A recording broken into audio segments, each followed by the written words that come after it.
Olá, querido, bem-vindo! Hoje nós vamos estudar o 4º capítulo do livro Eventos Finais. Este capítulo fala sobre a Igreja de Deus nos últimos dias. Ele traz uma série de recomendações. Se eu fosse sintetizar para ti, eu poderia dizer que Deus compara a sua igreja com a arca. A arca era um instrumento da salvação. No entanto, durante todo o tempo que Noé passou ali, teve uma série de dificuldades. Seja com os animais, seja com o mau cheiro que havia ali. Hoje temos enfrentado muitas críticas. No entanto, Deus segue conduzindo a sua igreja. Ele tem se preocupado de que o poder não esteja voltado num único homem. Algumas vezes nos indignamos olhando e vendo algumas decisões que podem ser tomadas. No entanto, querido, algo que precisamos ter bem claro é que Deus está no controle de todas as coisas e Ele tem um propósito todo especial para a sua igreja. Neste capítulo nós vamos analisar e vermos algumas frases de intensa profundidade falando sobre um povo que Deus escolheu. No mundo só existe uma igreja que representa, ou melhor, presentemente se acha na brecha, tapando o muro e restaurando os lugares assolados. Sejam todos cuidadosos para não clamarem contra o único povo que está cumprindo a descrição dada do povo remanescente, que guarda os mandamentos de Deus e tem a fé em Jesus. Deus tem um povo distinto, uma igreja na terra, inferior a nenhuma outra, mas a toda superior em suas facilidades para ensinar a verdade e vindicar a lei de Deus. À proporção que se avizinha ao fim, há um contínuo crescimento na obra que tem por objetivo transmitir ao mundo a última advertência. Vai se tornando mais importante que se obedeçam à verdade, possuir uma compreensão clara tanto da natureza quanto da influência dos testemunhos de que Deus, em sua providência, vinculou à obra da terceira mensagem angélica desde a sua origem. Sabe, amado, você e eu precisamos olhar e compreender algumas coisas. Deus nos tornou depositários da sua lei. Ele confiou a nós a sagrada e eterna verdade, que deve ser transmitida a outros em fiéis advertências, repreensões e encorajamento. Os adventistas estão postos no mundo com um objetivo como atalaias e como portadores de luz. A eles foi confiada uma mensagem de advertência ao mundo a perecer. Sobre eles incide uma maravilhosa luz da palavra de Deus. Confiou-se-lhes uma obra da mais solene importância, a proclamação da primeira, da segunda e da terceira mensagens angélicas. Nenhuma obra há de tão grande importância. Não devem eles permitir que nenhuma coisa lhes absorva a sua atenção. No entanto, vem um questionamento: e a organização serve para quê?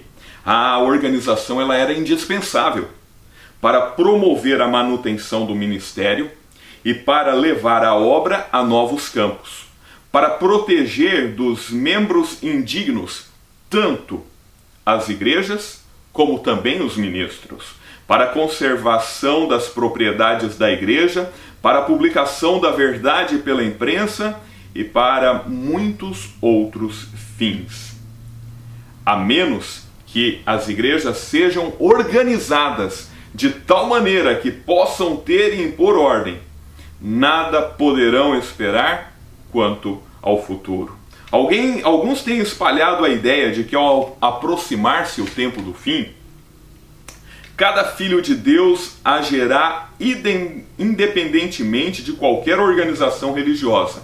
Mas fui instruída pelo Senhor de que nesta obra não há isso de cada qual ser independente. Sabe, querido, Deus investiu a sua igreja de especial autoridade e poder que ninguém tem razão em desrespeitar e desprezar, pois ao proceder assim estará desprezando a própria voz do nosso Deus, do nosso Criador. Um pouco mais adiante, falando sobre algumas necessidades próprias da igreja, ela escreve, como na página 51, o Senhor não vos deu uma mensagem para chamar os adventistas do sétimo dia de Babilônia e chamar o povo dele a sair dela. Todas as razões que possais apresentar não podem, quanto a mim, ter peso neste assunto, porque o Senhor me deu decisivo esclarecimento em oposição a tal mensagem.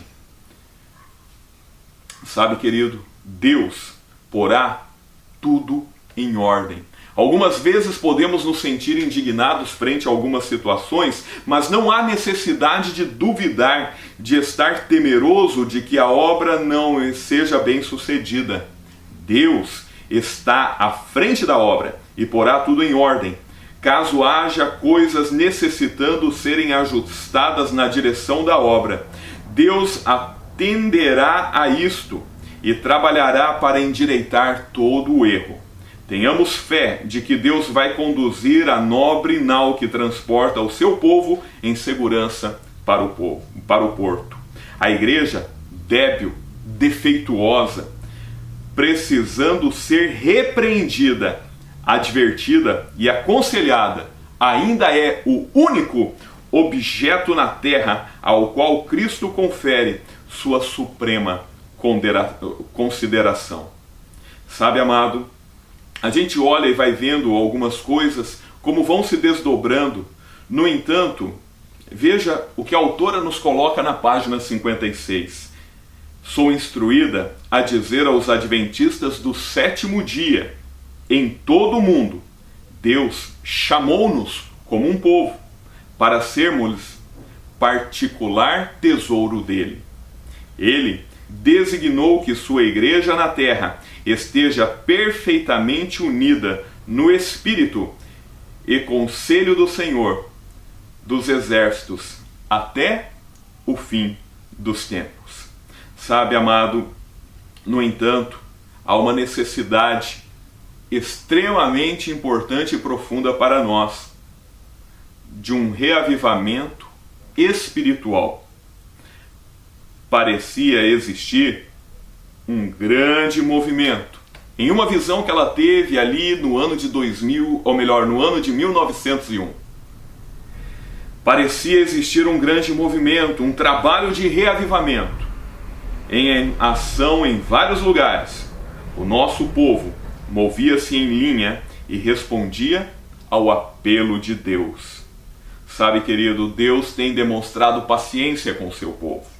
Por muitos anos ele tem suportado a sua obstinação, descrença e até mesmo insensatez. O Senhor nos tem disciplinado com admirável clemência e compaixão. Se atenderem às suas instruções, ele removerá as suas más tendências, salvando-os com uma salvação eterna e tornando-os eternos instrumentos do poder da sua graça. Devemos lembrar que a igreja, enfraquecida, defeituosa como seja, ainda é o único objeto na terra em que Cristo concede sua suprema consideração. Ele vela constantemente com solicitude por ela e fortalece-a por seu Espírito Santo. O Senhor Jesus sempre terá um povo escolhido para o servir.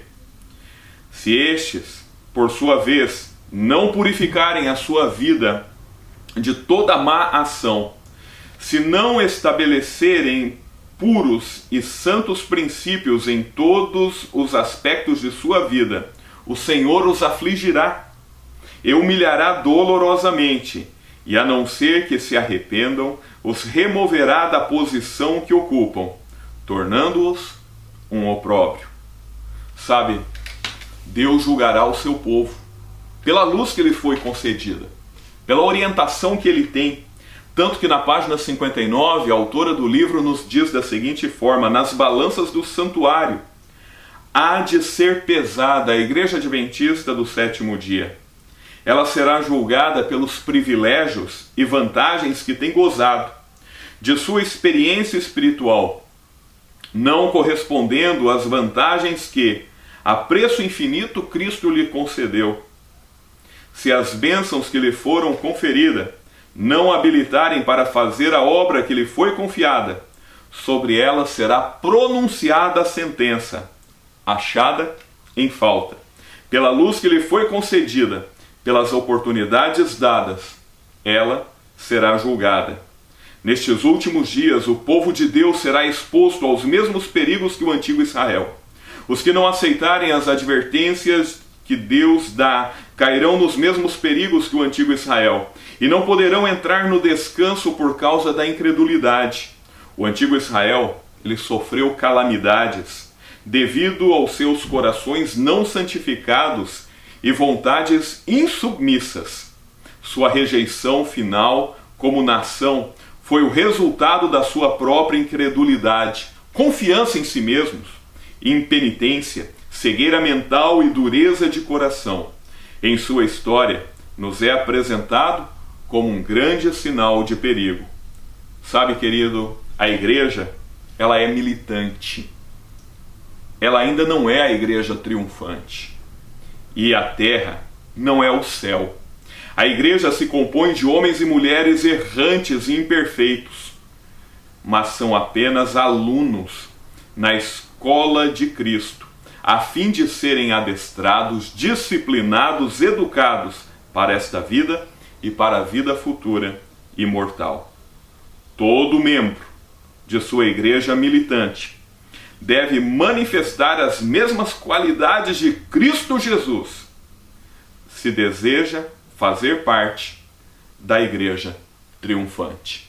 Que o caráter de Cristo se manifeste e se revele na tua e na minha vida, para que possamos nos tornar cordeiros da sua glória e deste lar maravilhoso que Ele preparou para cada um de nós. Que Deus esteja contigo, que Ele te abençoe e Ele te guarde, e sua poderosa mão guie as nossas vidas.